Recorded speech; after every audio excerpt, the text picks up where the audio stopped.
And for me, as an independent man, I'm a daughter Sabidi. So, the story behind this project is a very interesting one. In 2022, I went to see the president while he was on holiday in January, and he welcomed me to State House, and we sat down, and I said to him, President, if we don't fix the power problem in Zimbabwe, meeting the targets of 2030 are going to be impossible. And I outlined to him what an impact it was having on industry and everybody of the frequent power outages caused by a shortage of electricity. With me was the chairman of ZESA Holdings, the late Dr. Gata, and he confirmed my views. Later that afternoon at about 3 o'clock, he convened a meeting of all the ministers involved, pulled them out of their holiday vacation.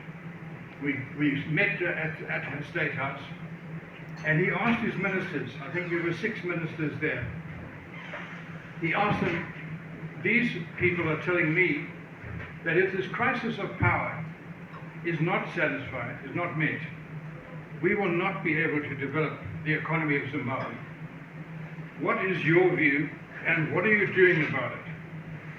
Well, we had an interesting discussion lasting about an hour and a half. We sat in the background listening, and because we were the small boys in the room, and at the end of it, the President basically gave an instruction to the Ministry of Energy to produce a paper in February that year to outline what government was going to do about meeting the problem. And after the meeting, he spoke to me personally, and he said to me, Eddie, what can the private sector do? Now, this is a man who in 2018, when he assumed power in Zimbabwe after winning the election, had committed himself to using the private sector in Zimbabwe to provide the driving force for development in Zimbabwe. And we in the private sector had taken those words seriously. And we both Dr. Gata and myself went away from that meeting saying, right, what can we do? We had a few conversations, and Dr. Gata then convened a meeting at the ZESA Training Center, I think it was in March, where we had all the major consumers of power in the country. I don't think we had a single company refuse to attend. I think we had 76 companies, all had been invited and everybody came. And those 76 companies consumed about 40% of Zimbabwe's power. We debated the issue, and we decided that we would form an association which would then tackle the problem. And this led to the formation of the IUG, the Intensive Energy User Group. Why an association? It's because many of these companies, especially the big ones, are multinational corporations, and they could not have equity in a subsidiary company in Zimbabwe without bringing in their international partners. So it was a point of legal convenience.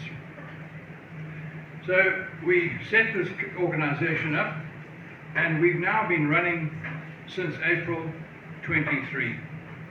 So just almost 3 years. And the first thing we did was to set up a trading company. And this company has been trading power successfully now for the last 3 years. And we started supplying the companies that we could supply with a limited availability of power from an independent power producer. And this has been a learning curve for all of us. One of the companies we picked up in April 23 was a mine called Blanket Mine, just north of Gwanda in Zimbabwe. This is the largest gold mine in Zimbabwe.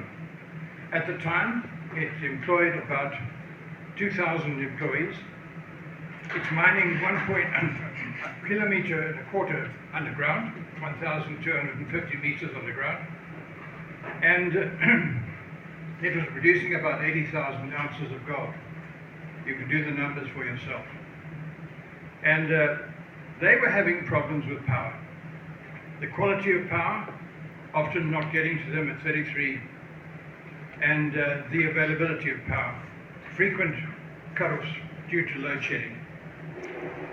We stepped into the breach and we supplied what ZESA could not supply. We did that project on the basis of co-supply. We filled the gap.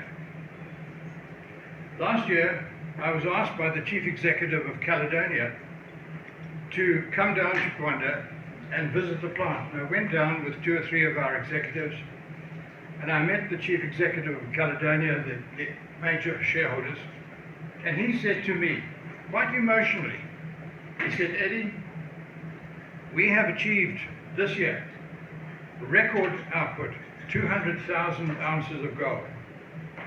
And it's all because of what you guys have done for us. And he said, filling that gap in the power supply, which only meant a revenue to us of about $17 million in that year, was the difference between them being able to maximize output with the existing infrastructure that they had and not being able to do so. And you know, if you've got 500, 600 men underground, a kilometer underground, and the lights go out, you've got to turn on a big diesel generator, which will cost you about 35 cents a kilowatt hour, to bring your men up to the surface. And then you've got to send them back to the township, where they sit on their bums until the lights come back on, and they can go back down. And this takes time. It takes an hour or more to get them back underground. The underground equipment cannot work with anything except electricity. And so you can imagine they were not utilizing their surface equipment fully. They were not making maximum benefit from their labor. Their overheads were the same, but they doubled production. On the strength of full availability of power, Caledonia made the decision to invest in a new mine, some 80, 100 kilometers north of Bulawayo, which will, when it comes into operation, Madam Minister, will be the largest gold mine in Zimbabwe. And the combined output of the 2 mines will exceed 800,000 ounces. Now multiply that by $5,000, and you're talking the biggest exporter in Zimbabwe. You're talking the biggest single producer of foreign exchange for this country. And the key to the decision was power. So we have been struggling with power supplies. ZESA has well over 100 solar powered plants ready for investment. Not one commercial solar plant is currently under development because the money is just not available. And despite the rhetoric in the Western world about the willingness to finance green energy in the developing world, that sort of money has not been made available to us, partly because of the American legislation, ZERA, but also partly because of reluctance to make those sort of funds, concessional funds, available to Zimbabwe. So the struggle to secure new power by the private sector is principally a financial issue. So about 18 months ago, maybe 2 years, Caleb Dengo came to me, one of our directors. He's the chairman of Rio Tinto, and he came to me and he said, Eddie, let's go to Rabat. Now, I'd never heard of Afreximbank annual conference in Rabat, but 41 DFIs attend that meeting. And we put the proposal to Afreximbank, and they agreed to sponsor us at Rabat. And in the subsequent meeting at Rabat, we had 20-odd international firms represented. And the reception was so positive that we felt absolutely confident that we could finance this particular development. We started by talking of 1,000 megawatts. But ZESA said to us, the infrastructure for moving that power into the grid simply would not take it. So in consultation with ZESA Holdings, we have reduced the total project to 500. I'm still hoping that we'll be able to push it to 600 based on the studies that we're now undertaking. Now this will be the largest solar plant in Africa. It's the largest single investment in solar energy in Africa. And you know, many other parts of the world, it's amazing, especially in Europe, even in the countries which have cold, wet and snowy winters, solar power has become one of the big contributors to energy.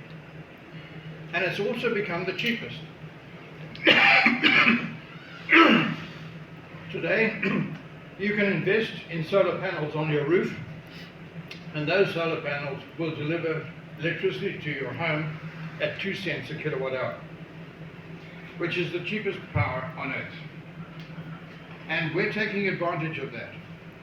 And this has largely been made possible by the massive changes in technology which have occurred internationally over the last 4 years. I remember 3 or 4 years ago when we put solar panels on the roof of our home to get us out of the ZESA grid.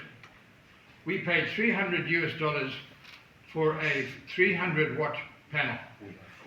Today, a 700-watt panel costs you $45 at the factory, ex-factory in China, and installed here about 75. So you see this dramatic reduction in the cost of the basic units. Accompanying that now is a massive reduction in the cost of batteries. 3 years ago, when we looked at this project, or looked at a project like this, batteries were $1 million for a megawatt of power in a battery. Today, we can buy batteries for about $100,000, $120,000 per megawatt. It's cheaper to put in batteries than it is to build power plants. And in China today, there are many installations which simply trade power, buying power at night when the rates are relatively low and selling it at peak when rates are higher.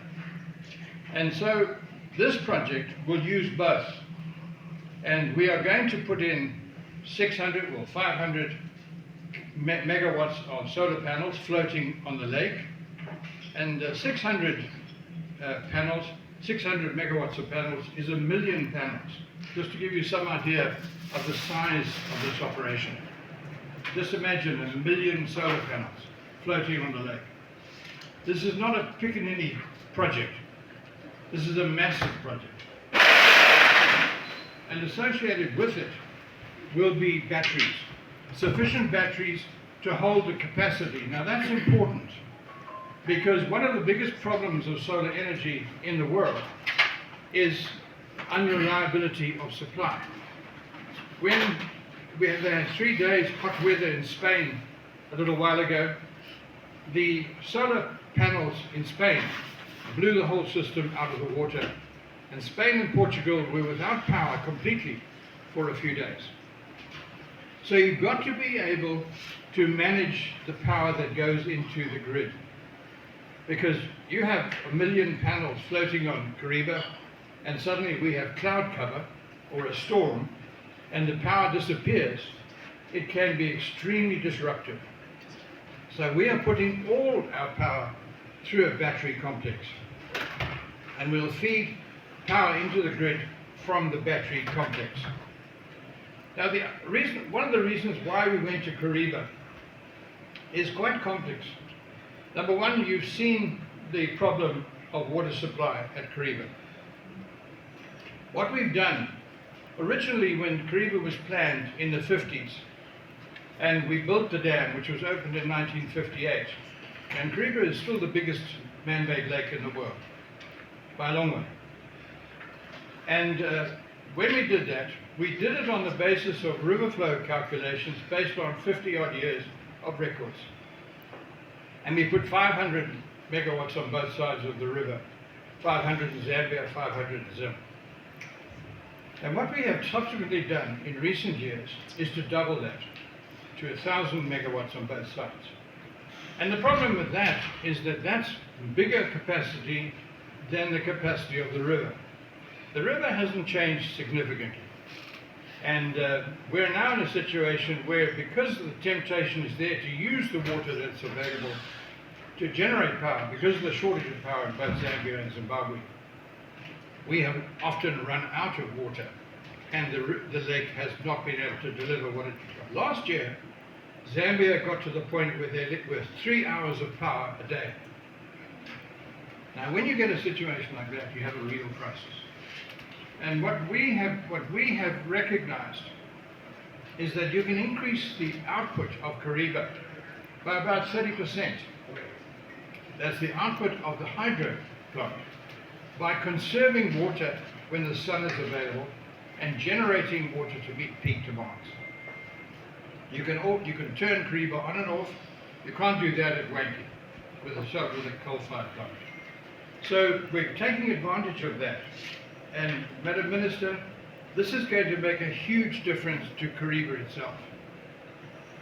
The other thing it does, it allows us to moderate the flow of the water below the dam. If Kariba fills up because of heavy rains in the north, and we open all the turbines, Zambia and Zimbabwe, we flood Mozambique. Korabasa can't handle the water. And so it's become important from an ecological point of view and from an operational and human point of view to manage the river flow. And we are working with Mozambique as a group to develop further power plants on the lower Zambezi, but all based on continuous water supply from the big dams in the north. Now, that was a vision of Dr. Gata. In many respects, the late Dr. Gata was a visionary. And we are now implementing that program as the private sector in Zimbabwe with the assistance of regional governments. This meeting is being recorded. I know that. Madam Minister, what's critical for us in the private sector is that the government recognizes us as a partner. And we are not seeking to compete with ZESA. We are seeking to collaborate with ZESA on developing the power industry in Zimbabwe. And this is the first major step.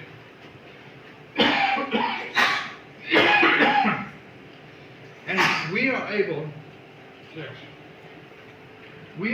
to raise money where the government can't raise money. And we are able to pay for our foreign loans where the government is not paying for its foreign loans.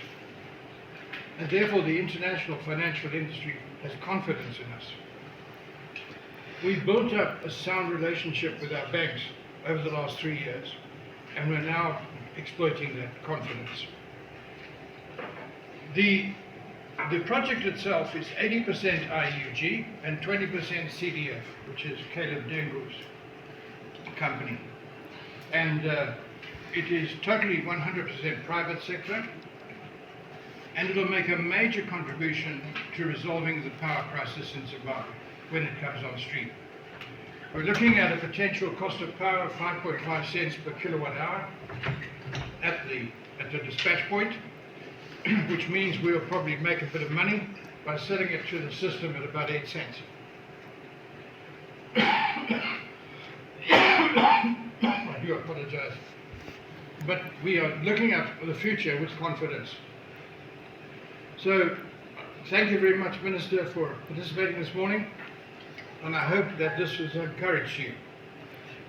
We recognize you're our host, our landlord, and we look forward to working with you in the future. Thank you.